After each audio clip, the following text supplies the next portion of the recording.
Guys, usapang utang naman muna tayo ngayon. Gusto ko lang isingit to. Alam mo, siguro lahat naman na tayo nakaranas mangutang, nakaranas na rin magpautang. Swerte mo kung hindi ka pa nauutang.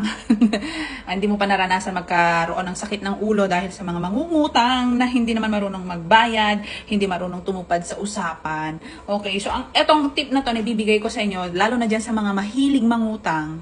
Okay? So itong tip na bibigay ko sa inyo, ito yung tip para makapag-build kayo ng trust sa inyong mga inuutangan. Okay? So, tip number 1. Sige, tip number 1. Ewan ko lang kung may tip number 2 pa tayo. Okay, so tip number 1. pinaka rule dito is napakahalaga yung time or due date ng pagbabayad mo, kung kailan yung usapan ninyo. Kung kailan ka nag-promise na magbabayad, yun yung pinaka-importante. Doon kasi nasisira yung tiwala ng isang nagpapautang. Once na hindi ka tumupad sa usapan, ekis ka na.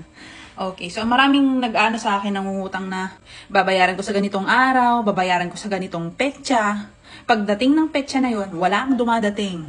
Okay, so ang nasa isip ko, etong taong to, marunong magsabi ng date, marunong magsabi ng petsa kung kailan siya magbabayad, as if sure siya na sa araw na yon meron na siyang pera na magbabayad. Wala pa naman pala. So, paano akong nag-antay? Di nga, buwisit pa naman talaga ako sa ganun. At mabuti naman sana kung yung iba, pag hindi nila na tupad yung date na sinabi nila, at least nagchat sila, nagsasabi sila na, anak, ganito. Diba? Siyempre, kung isang beses lang, maunawaan ko yon. Diba? Kasi hindi naman natin hawak lahat ng pangyayari.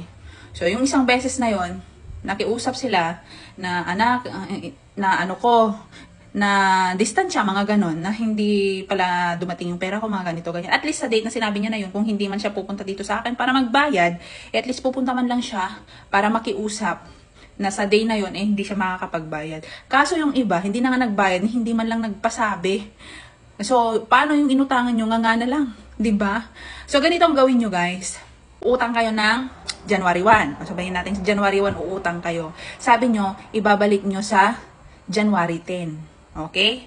Pero, 5 pa lang, magbabayad na kayo. Ganon. Kumbaga, kung kailan yung sure kayo na may pera kayo, so, sobrahan nyo yung araw.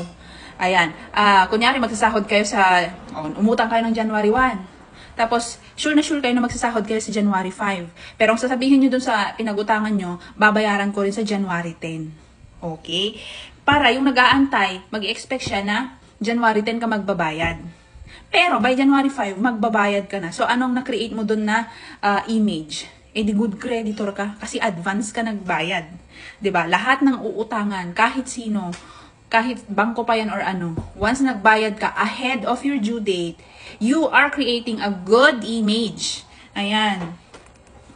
Kahit ako na tao lang din, pag may ganyan na nagbayad ng mas maaga kaysa sa pinag-usapan, di anong kinikreate mong image? Di ba, isa kang mabuting mangungutang kasi wala pa yung araw o petsa na sinabi mo na magbabayad ka, pero nagbabayad ka na ng maaga. Di ba? Yung iba kasi, pa-promise, bibigay ko rin kinabukasan. Bibigay ko rin sa ganitong araw. Ayun naman pala, pagtapos ng isang buwan, isang taon, di ba? Kaya nakakadala magpautang, guys. Kaya yung iba kahit gusto nilang magpautang, wag na lang. Kasi damay-damay na. Kung yung iba, pangit yung mga record ng utang, lahat ng mga ngutang, ganun na ang tingin.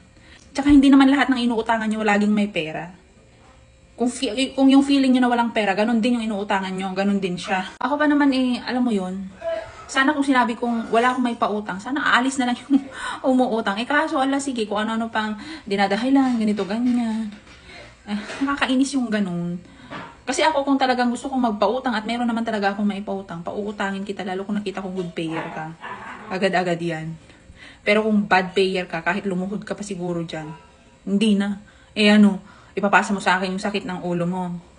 Ikaw yung nagkasakit ng ulo dyan dahil wala kang gastusin. Tapos ako naman ngayon mawawalan ng gagastusin. Kasi papautang ko sa'yo. Diba? So, ganun yung mga mangungutang, guys. Make sure na mag-create naman kayo ng magandang image sa mga inuutangan nyo. Be a trustworthy creditor. Hindi yung basta makautang kayo, parang wala nang bukas. Kala mo last day mo na yon. Pag nakautang ka, hindi mo na makikita kahit kailan yung inutangan mo. Kahit kailan hindi ka na mangangailangan dun sa pinagutangan mo. 'Di ba? Ayan, dyan dami-daming na mga nag-ano sa akin, hindi ko na pinapansin. Bahala kayo sa buhay nyo, kanya-kanya tayo ng problema sa mundo. I mean, sa buhay. Kung may problema kayo, meron din akong problema. So, solve ko yung problema nyo. Yung problema ko ba, masosolve nyo rin ba? Di ba? Hindi. So, kanya-kanya tayo ng problema. Problemahin nyo yan. Eh, ako nga nagkakanda-ugaga paano kumita. Buti nga kayo nagkaundag-gaga dyan, paano kayo maghanap ng mauutangan. Inis lang ako sa mga ganun. Mga walang isang salita. Mga sweetie. Missy, nakakainis. So, yun lang. Kung gusto nyo ang tip number 2 ko, wala. Maghanap kayo ng paraan para kumita. Mag-sideline kayo dyan. Maraming paraan. Hindi mamamalimos. Mangungutang lang. So, yun lang guys. Okay. Pare-pareho tayong may cellphone. Pwedeng pagkakitaan ng cellphone. Kung yung cellphone nyo ginagamit nyo para mag-chat dyan, ng mauutangan nyo, gamitin nyo na lang para magkapera. Hindi yung gagamitin nyo para isa-isahin yung utangan yung makakilala nyo. Gamitin nyo na lang para mag-affiliate dyan. Ang dami. TikTok, Lazada, Shopee. Diyos ko. Ay nako, kahit barya-barya lang. Kahit barya-barya pa yung commission dyan sa mga app na yan. Basta sipagan nyo, mayroon. Ay, hindi yung mangutang ng mangutang. Kakainis. Buti naman sana kung marunong magbayad on time.